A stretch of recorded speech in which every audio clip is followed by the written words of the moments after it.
My name is Hafiz and I'm from De Montfort University. I'm a PhD candidate and today I will be showing a device which I have fabricated and that is programmable or you can say tunable for filtering particles. So just for a brief introduction, right? So the reason for showing that I've been working in industry for like many years. So during in my PhD, I realized that like every design in manufacturing industry or any structure that has some design variables, right? And if we work on design variables and we try to make a system or make a setup to control those variables to affect material, then we can get more out of the design as a material, or we can say we can get a functional material that can do many things or can be programmed according to our required need. So I will go through these content of this my presentation. I will slightly introduce what is a background. I will show the application of the materials, right? I will discuss a little bit literature and then I will show how what methods I have used and how these are useful for other application. And then I will show actually the fabricated device and I will discuss about some future like possibilities. So as I mentioned that it is important to realize that if we design a material and this every design have some design variables, so maybe many variables, but it is important how we can change this variable and design the system that can do some function that is able to function with respect to something. Let's say if we apply load, right, the material tends to deform or material undergoes strain, right? So oxatic is one of the material, right? If we expand, right, it basically expand on the lateral side, as you can see here.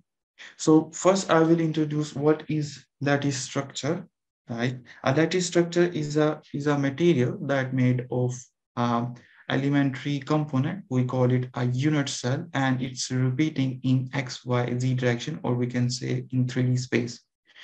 So this lattice structure has many good properties. It is lightweight and has good stiffness, right? Similarly, if we make this lattice structure, right, in a way that if we try to compress, right, like normal material, if we compress, it will expand. But oxatic lattice structure works in an opposite way. So if we compress this oxatic material, which is also a lattice structure, it starts to shrink. Similarly, when we expand that, it starts to expand on the lateral direction. So this feature is called Poisson's ratio. So oxatics have negative Poisson's ratio, unlike natural or normal materials. So how I can use this lattice structure property, how I can use these oxatics, and how can I tweak Poisson's ratio to get some functionality out of the material that is useful as an application or useful as for industry. So these materials are right now in industry and very useful in aerospace, automotive, biomedical, as like I've seen in these 2 days, like amazing, and so many people showed the remarkable work that we've been doing. So I believe many of us are familiar with the lattice structure and especially oxatic lattice structures.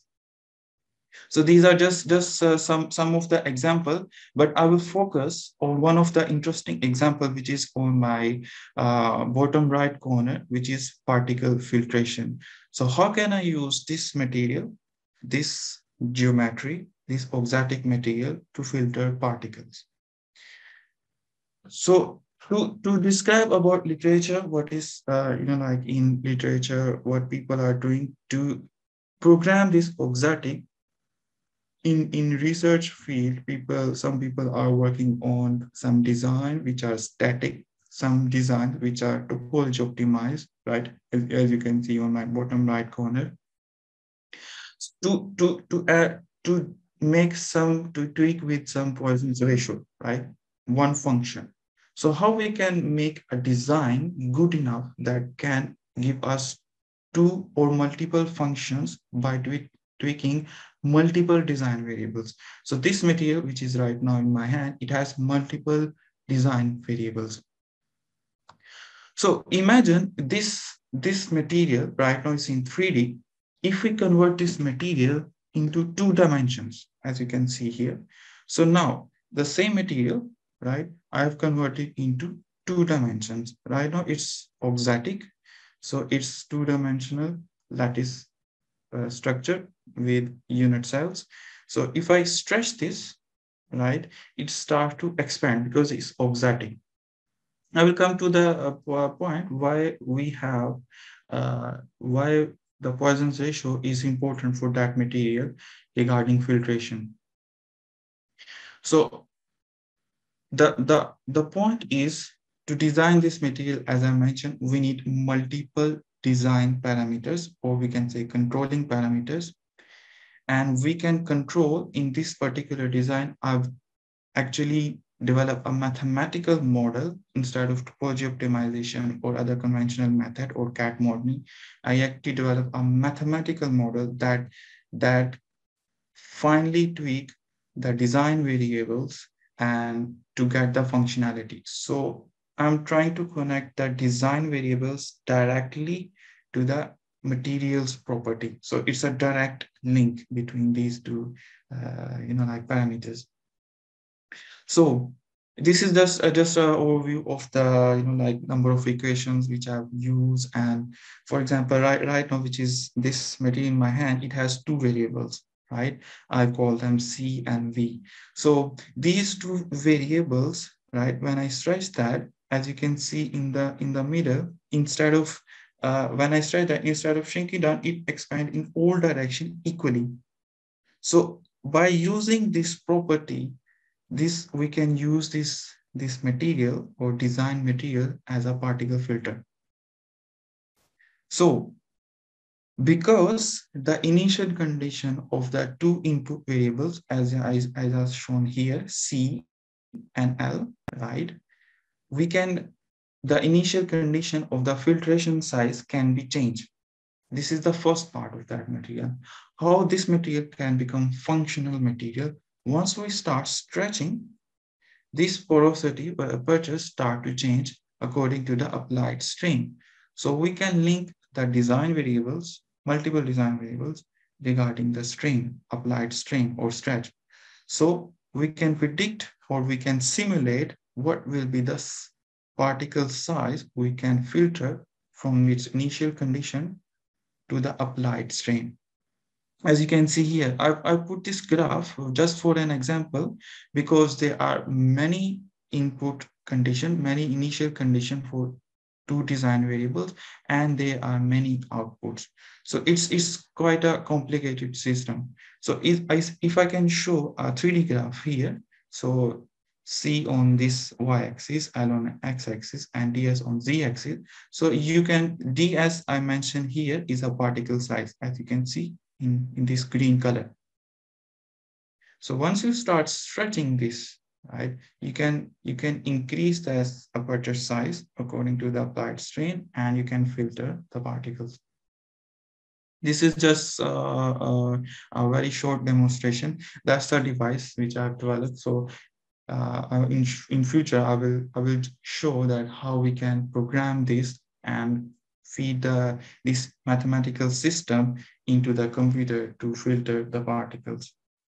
And I will also show that why I've printed this in that adequately moderate size, and we can go in different sizes and how we can do that.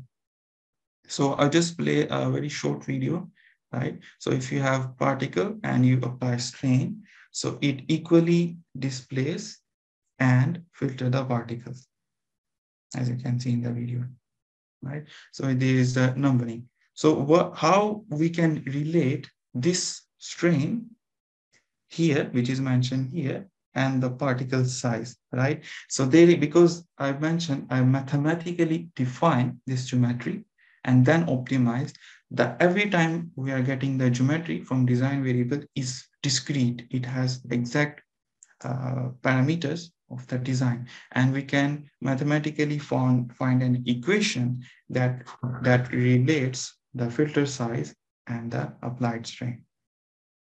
So this is just to just to demonstrate how we can do that, to analyze, because there are two variables. Let's say if we have multiple variables, and we can also do multiple functionalities, right? Now, multiple variables regarding multiple functionality means, so we got the relation between the applied strain and the particle side. We also need to consider its Poisson's ratio, that if we start stretching, it will not expand too much to cause the resistance or friction between these sliders. So right now I've optimized this design so we can get a good relation between applied strain and the particle size. And also the second functionality is to control the Poisson's ratio around 0. So why is that? That it will not expand too much to cause friction on the slide, right? So it has just enough, you can say, uh, distance to slide freely into the system, as you can see. So I've developed this app just to demonstrate how we can optimize that. We can optimize and find the relation between design variables and the multiple outcome functional through the help of artificial intelligence. So I've developed this app. I just show this quick video how this app works and how we can use this app for industrial application. So if you add some design variable, it start to look the different possibilities, right? And it will converge, and then it will start doing analysis to give us the relation between the applied strain and the particle size. Once it's done, it gives us, let me show you here. Once it's done, it gives us, I think my computer is, can you hear me?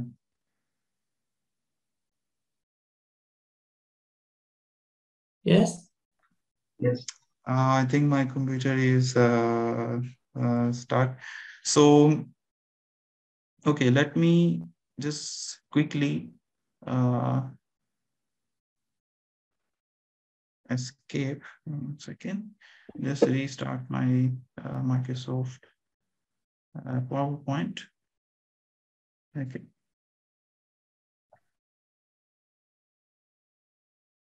Just give me a second.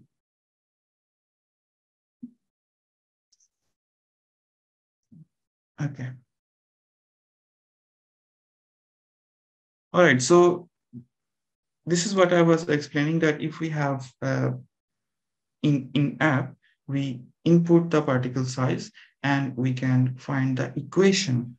And that equation is very useful to finally convert this system into a computer control system. Now, if we add this equation that I will do in the future into the control system and apply, as you can say, a servo or stepper motor, we can finely tune the particle filtration size. That system will enable us to save for particle filtration. For example, if we need to filter different particles, we need different layers, and these layers needs to be precisely done. So to avoid that such a complex system, we have only one filter, and we can filter many sizes of the particle. It quite a wide range of the particle sizes. The interesting thing with this design and this mathematical equation and this setup, that this setup is scalable. So you can go up to the micrometer size, and you can go up to the centimeter size, right? So you can filter, as you can see in this picture now. So you can filter a wide range, a very wide variety of like particles, starting from very large in food industry, let's say in mechanical industry, right, in pharmaceutical industry and in biomedical industry. So you can filter because this particular property is a scalable property and is mathematically defined. So you can have a very wide range of filtration, range. Okay, the next question maybe you will be thinking in your mind that, okay, so how we can use this design approach, right? This design approach or this method is not only limited to, let's say, this shape, right? So we can actually make, as you can see here, in in different formats, in different if in different design variations, right? So right now I'm working on this, you can say, a design like this in a cylindrical shape. So there are many possibilities, right? And we can finally tweak the design variables with respect to the applied loads. Load can be mechanical load, thermal load, or any type of load that we can apply and get functionality out of the material. And that functionality is discrete. The geometry is discrete, and the function between the variables is you can define through the artificial intelligence. So I think that was my presentation, very brief and short. If you have any question, please feel free to ask, and I will go through the details.